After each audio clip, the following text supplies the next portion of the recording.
এই এলাকার পাশ থেকে আমি আন্দোলন সংগ্রাম করেছিলাম, আপনাদের পাশে থেকেছি, আপনাদের কাছে থেকেছি।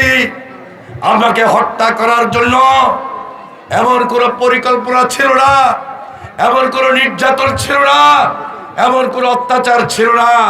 সেদিন এগুলো মোকাবেলা করে আপনাদের আন্তরিকতা সহযোগিতার মধ্য দিয়ে শুধু 2001 নয়, সর্বশেষ 2008-এও আমি আপনাদের সেই নির্বাচিত প্রতিনিধি আপনাদের পাশে থেকে কাজ করেছিলাম। আমি আপনাদের পাশের লোক, আমি আপনাদের কাছের লোক, আমি শহীদুদ্দিন চৌধুরী আলী আপনাদের দুর্দিনের লোক। বিগত আন্দোলন, বিগত সংগ্রামে আমি সকালে ঢাকায় ছিলাম, বিকেলে লক্ষ্মীপুর ছিলাম, দুপুরবেলা আমি ভবানীগঞ্জে এসেছি, আবার পরের দিন আমি তেয়ারিগঞ্জ গিয়েছি, কুশাখালী গিয়েছি, লাহারকান্দি গিয়েছি। আমার এই গণসংযোগ, এই বক্তব্য আজকে নতুন করে নয়, খুব কাছ থেকে আপনারা আমাকে দেখেছেন, আমাকে জানেন। আমার পারিবারিক, আমার রাজনৈতিক জীবন বৃত্তান্ত আপনাদের সামনে গড়ে ওঠা। 72 ঘন্টা ময়েশ্চার লক সমৃদ্ধ লিলি বডি ওয়াশ, শিয়া বাটারের গুডনেস স্কিন রিপেয়ার করে রাখে সফট ও গ্লোয়িং। লক্ষ্মীপুরকে সন্ত্রাস মুক্ত, মাদক মুক্ত, লক্ষ্মীপুরকে একটা সুন্দর লক্ষ্মীপুর, সচেতন লক্ষ্মীপুর গড়বেন, আধুনিক লক্ষ্মীপুর গড়বেন, লক্ষ্মীপুরের দায়িত্ব গ্রহণ করবেন।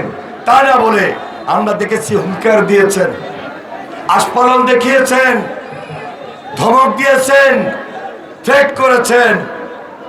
5 আগস্টের পর এদেশের মানুষ প্রত্যাশার জায়গা থেকে প্রত্যেকটা রাজনৈতিক দলের কাছে, রাজনৈতিক ব্যক্তির কাছে আশা করে, প্রত্যাশা করে যে আমরা যেন ওই যে হুমকি ধামকি, ওই যে আস্ফালন, ওই যে উদ্ধত্ত দেখিয়ে আমরা ধমক না দিয়ে চলি। মানুষ চায় যে আমরা একটা গঠনমূলক রাজনীতি করি, মানুষ চায় লক্ষ্মীপুরের মানুষের পাশে দাঁড়াই, বাংলাদেশটা নতুনভাবে গড়ে উঠুক, নতুনভাবে নির্মাণ হোক।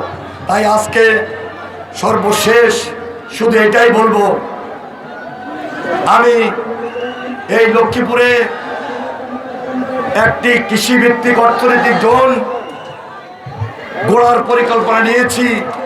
যে কৃষিভিত্তিক অর্থনৈতিক জোন গড়ার মধ্য দিয়ে কৃষিভিত্তিক অর্থনীতি, লক্ষ্মীপুরের সমৃদ্ধি, ইনশাল্লাহ আমাদের এই এলাকার মানুষ কৃষির উপর নির্ভরশীল। এই কৃষিকে আধুনিক, এই কৃষিকে বাণিজ্যিক, এবং কৃষিটা যেন আধুনিক এবং বাণিজ্যিক লক্ষ্মীপুর গড়ে ওঠার মাধ্যমে আমরা একটা নতুন প্রকল্প নিয়ে মানুষের মুখে হাসি ফুটাতে পারি, উৎপাদন বৃদ্ধি করতে পারি, মানুষ যেন উপকারভোগী হয় এবং কৃষি নির্ভর এলাকা হিসাবে কৃষির কলকারখানা গড়ে ওঠে, সেই আশাবাদ আমি ব্যক্ত করছি। এবং সেই উন্নয়নের জন্য আপনাদের পাশে থেকে যা যা দরকার আমাদের এই সরকার আগামী 12 তারিখের পর গঠন করার মধ্য দিয়ে আপনাদের দাবি, আপনাদের আবদার আমি আমানত রক্ষা করব। অতীতে যেভাবে আপনাদের আমানতের প্রতি সম্মান দিয়েছিলাম, আগামী দিনেও যে কোনো উন্নয়নে, যে কোনো আবদার, যে কোনো দাবির প্রতি সম্পূর্ণ সম্মান আমি দেখানোর জন্য প্রস্তুত রয়েছি। সেই জন্য বিশেষ প্রয়োজন 12 তারিখ একটা যে সুযোগ রয়েছে, সেই সুযোগের মধ্য দিয়ে আবারও 2001, 2008-এর মতো আপনারা দারুস শীষ প্রতীকে ভোট দিয়ে সবার কাছে আমার সালাম, আমার দোয়া, যেটা চেয়েছি আপনারা আমাকে সমর্থন দিয়ে সহযোগিতা করে কেন্দ্রে গিয়ে আমাদের এই লক্ষ্মীপুরকে সম্পূর্ণ একটা সুন্দর লক্ষ্মীপুর গড়ার ক্ষেত্রে সর্বাত্মক সহযোগিতা করবেন, এই আশাবাদ ব্যক্ত করে দূর দূরান্ত থেকে আজকে যারা এখানে অংশগ্রহণ করেছেন আপনাদের প্রতি শুধু এটাই বলবো, যারা উপস্থিত হয়েছেন, যারা উপস্থিত হতে পারেন নাই, তাদেরকে আমার সালাম দেবেন, দোয়ার জন্য বিশেষভাবে অনুরোধ করবেন। আমি আপনাদের দোয়া প্রার্থনা করে 12 তারিখ সারাদিন ধানের শীষে ভোট দিন। তারুণ্যের প্রথম ভোট ধানের শীষের ভক্তি হোক। ভোট দিব কিসে? ধানের শীষে। ভোট দিব কিসে? ভোট দিব কিসে? তারুণ্যের প্রথম ভোট। পতঙ্গ 12 তারিখ সারাদিন 12 তারিখ সারাদিন তারেক জিয়ার সালাম নিন তারেক জিয়ার সালাম নিন